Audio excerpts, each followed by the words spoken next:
Hello, Corey here from the BachScholar YouTube channel. Thank you for joining me today. This is a very interesting video on Variation 26 of Bach's Goldberg Variations. You need to watch this. It's very important. But before I go over this, I just want to bring to your attention, it's around mid-August 2024 as I speak, and my wife Marilyn and I are filling up our waiting list with new students for the fall. So if you'd like to study piano remotely with either me or my wife Marilyn, feel free to fill out the waiting list form and send it in to us, and we will get back to you. We love teaching piano to students of all ages, and yeah, just get in touch with us, and we'll make you a better pianist, or we'll make you a pianist if you're not one already. Now to the topic at hand, Bach's Goldberg Variations. This is a work very near and dear to my heart. I first worked seriously on the Goldberg Variations when I was a graduate student doing my doctoral degree in piano, and I actually did a lecture recital. One of my recitals was a lecture recital on temporal organization in Bach's Goldberg Variations. This is around that time that I first conceived of my Bach tempo theory, if you're familiar with that. But you know, I was teaching a student the other day, a student who's working on the Goldberg Variations, a very advanced amateur student who's an adult around the mid-30s or so. And he's doing a great job on, I can't believe how he can play these already for, you know, not being a professional musician, playing for fun.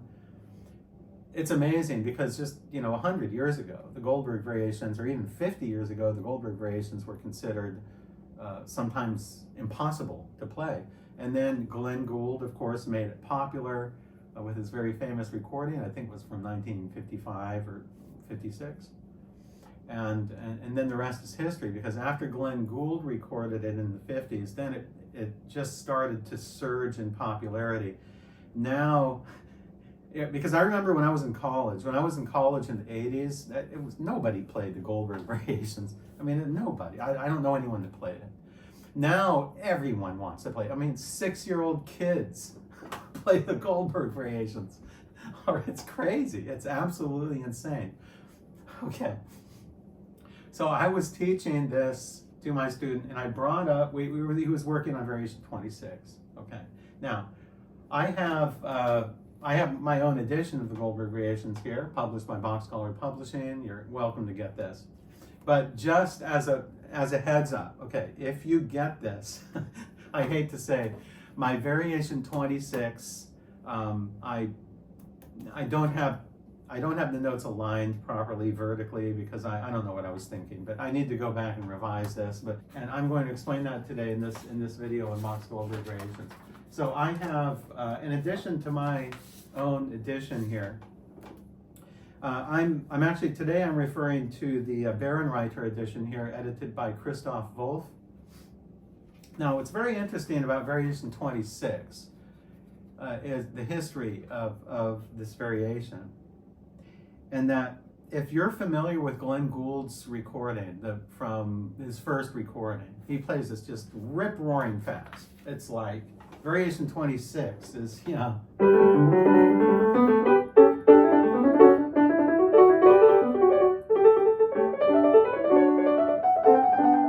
it just flies. It just totally flies. Great, just fantastic performance of it. And so, since Gould, it's been assumed, okay, it's been assumed that this is a fast variation. Fast. Right? It's been assumed that it's some sort of a toccata. It says even in Wikipedia that it's a toccata variation. Okay, I disagree. Okay, it's not a toccata. A toccata is a different thing. But I'm arguing here that actually Variation 26 is not fast. It's actually slow. Not slow, but more moderate slow. And the reason for that is because it's a saraband. It's a saraband. Another reason for that is the appearance of appoggiaturas. Now, the appoggiatura is an expressive device in music. If you're a pianist, you probably know it from that little small note. So you have that the small note here. So if you have, I'm leaving a link for this below the video. So what you need to do is go to here, print out variation 26 from the link below, and look at the second measure here. You see measure 2, there's a little small E there before the F sharp and the A. That's an appoggiatura. It's not a grace note. It's not a fast note. It's not like that. Many pianists think it's a fast note. It's not. When it's a fast note, that's called an appoggiatura. I know it's a hard word. But when it's a fast note, it's an appoggiatura, and it should have a line, a little line through that small note, through the stem of the note. This one doesn't have a stem. It's an appoggiatura. But here's the thing. When Glenn Gould recorded these in 1955, there was no new edition of these. And in 1974, if I remember correctly, some very important manuscripts were discovered in Bach's own hand. I think they're called Bach's exemplar copies. And Bach wrote a series of canons based on the Goldberg theme, I think. Also, in addition to that, he added things to his original manuscript. One of these things he added was appoggiaturas, these little small notes. So before 1974, all of the editions, all of the musical editions of the Goldberg Variations did not have all the appoggiaturas in Variation 26. And I'll play those for you now. So I'm going to play the left hand by itself first.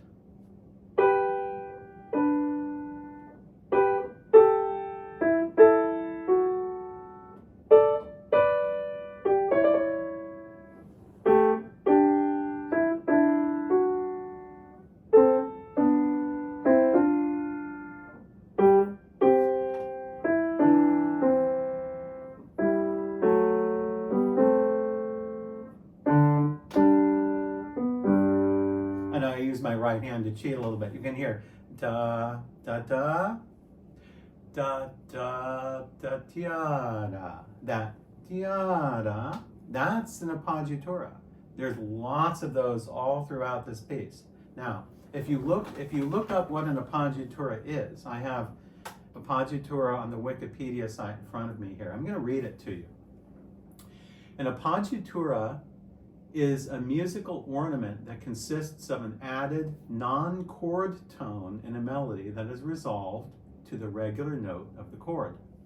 By putting the non-chord tone on the strong beat, typically the first or third beats of the measure, this accents the appoggiatura note, which also delays the appearance of the principal expected chord note. The added non-chord note or auxiliary note is typically 1 degree higher or lower than the principal note and may be chromatically altered. An appoggiatura may be added to a melody in a vocal song or in an instrumental work. Now, this is very interesting. The term comes from the Italian verb appoggiare, to lean upon. The appoggiatura is often used to express emotional yearning. Emotional yearning. This is very important because remember this when I talk about why is everybody play this so fast? Emotional yearning. Appoggiaturas almost always imply an expression, a certain sort of expression. And the kind of expression that you want from a saraband. The left hand, the accompaniment in Variation 26 is a saraband. Sarabands are slow.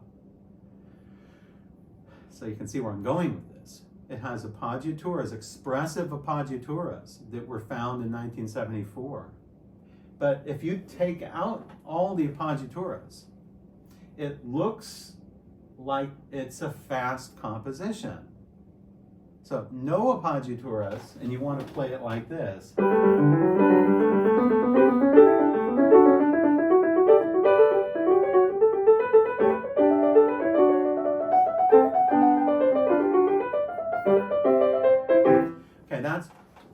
that's how I played it. Like that's about probably close to my tempo I played when I originally played this for my graduate recital. You know, I played it very fast like everyone else. I assumed it was fast.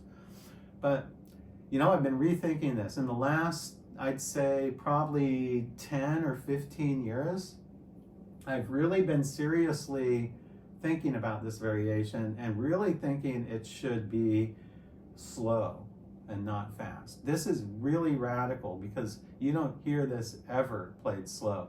And I think it's really beautiful because the appoggiaturas really demand that kind of expression. What I'm going to do now, before I play it with both hands, I'm going to put on the metronome, okay? And I'm going to put the metronome on 48 beats per minute. Now, 48 beats per minute is what I have found to be, I think, the ideal speed based on my research for the standard kind of saraband as the opening aria. So the opening aria of the Goldbergs is most of you know, is a saraband. It doesn't say saraband, but it is in the style of a saraband. Everyone knows this. This is not a mystery. So I'm going to put the metronome on 48, and I'm just going to play a little bit from the aria. Okay, here we go. So.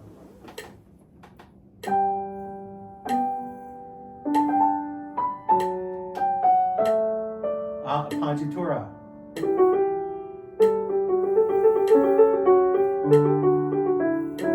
Another appoggiatura.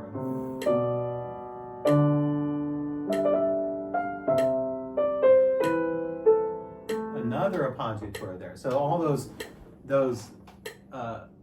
you're leaning upon those da da. And the feeling you want is the first one is strong, da da, and the second note is a little weaker. Now I'm going to take that same beat and I'm going to play just the accompaniment of Variation 26. So what I'm going to do, I'm going to play the left hand for 8 measures. I'm going to play the right hand for 8 measures, the left hand for 8 measures, and then the right hand for a few measures to show the more appoggiatura work there. I'm going to put it on 48 here. I'm not going to play the fast accompanying 32nd note triplets, or 16th note triplets. I'm not going to play those. I'm going to keep those out.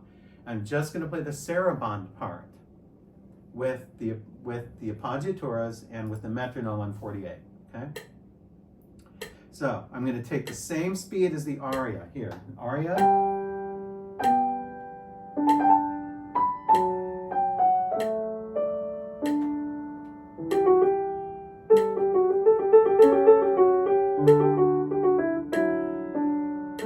And now I'm going to take, that's weird, I have to like sit like this. Okay, I should just sit normal. Okay, now here I go. I'm going to play Variation 26. This is a saraband.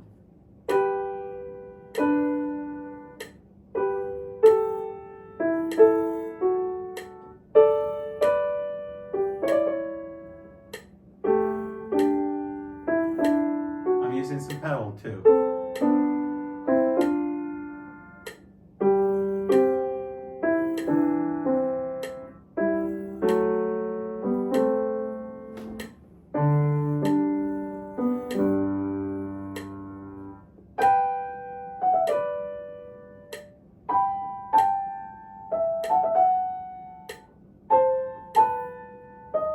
Those were added. Those mordants.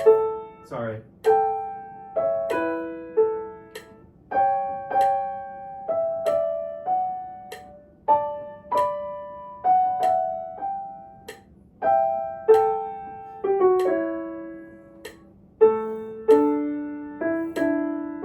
Now left hand. There we go.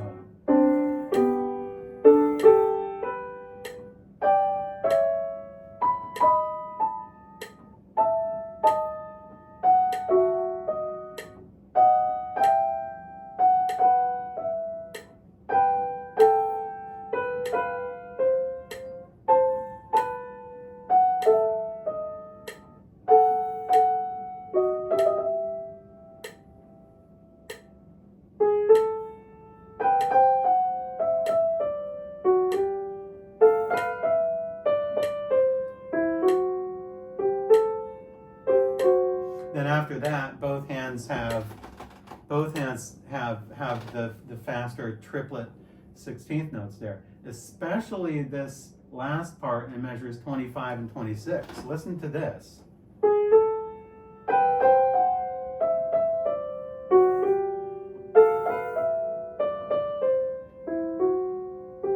Those appoggiaturas really demand expression.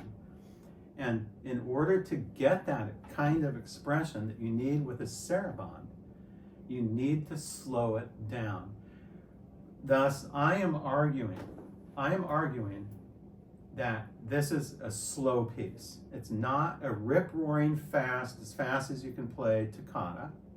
This is an expressive saraband to be played the same speed as the aria. Same speed as the aria.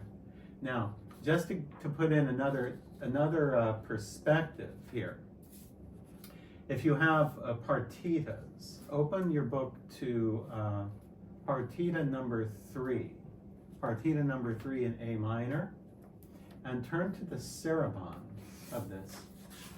The saraband of Partita number 3 has a lot of these expressive ornaments. It also has triplet 16ths.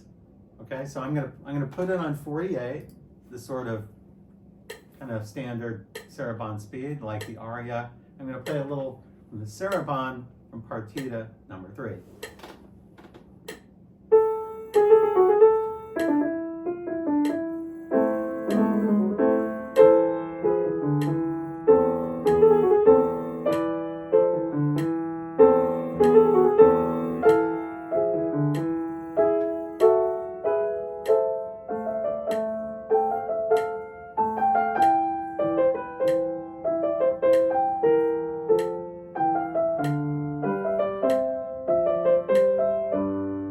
Later on, let me go later when there has more triplets in it.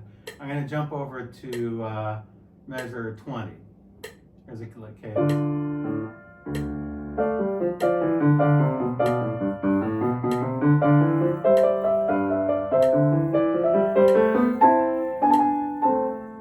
So you can hear that in back of that relatively slow, kind of majestic beat. 1, 2, 3. I'll just turn this off now so it doesn't drive you crazy. Under that majestic beat of 48, da da da da da da da da da da da da da da da. So he does this in saraband from Partita number 3. So let's take that same style now, and we're going to play it from. It's interesting because my Peters edition here. I have my Peters edition of the Goldberg Variations. No appoggiaturas here, because this edition was made before 1974. And then the Barenreiter edition here definitely has them. This is from 1977, I think. So this might blow your mind a little bit, but if you're familiar with this variation, if you've heard Glenn Gould play it so fast, now I have a treat for you, because I'm going to play it all at 48 on the metronome. And I'm going to just put the metronome on just so I can be accurate, okay, with the speed. Please excuse any little errors, okay? I just brushed up on this a little bit earlier today. So I'm going to show you how I think the proper way this should be played on the piano should be played expressively. I think at a speed 48 beats per minute with expressive appoggiaturas and just work on evenness, and it will all fall together if you do this. So I'm going to play it now at what I believe to be the saraband tempo for variation 26.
I just like that so much better than the rip-roaring fast version that everyone plays.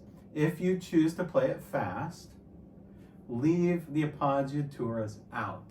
If you play the appoggiaturas, you need to play it slow. They require a certain degree of slowness for that kind of expression. So anyway, let me just leave this for food for thought for you, all you Bach scholars out there. This is really, really groundbreaking information, because if this is true, everyone has been off the mark. Everyone has been wrong. Of course, I could be wrong, but just a wild theory of mine that appoggiaturas are expressive. And this is a saraband. It's an expressive saraband with ornamental triplets on it. It's not a toccata as fast as you can play it. So anyway, thank you for joining me today. I really enjoyed bringing these new ideas to you. And I hope that you visit my channel again for new updates. So stay tuned for the next video.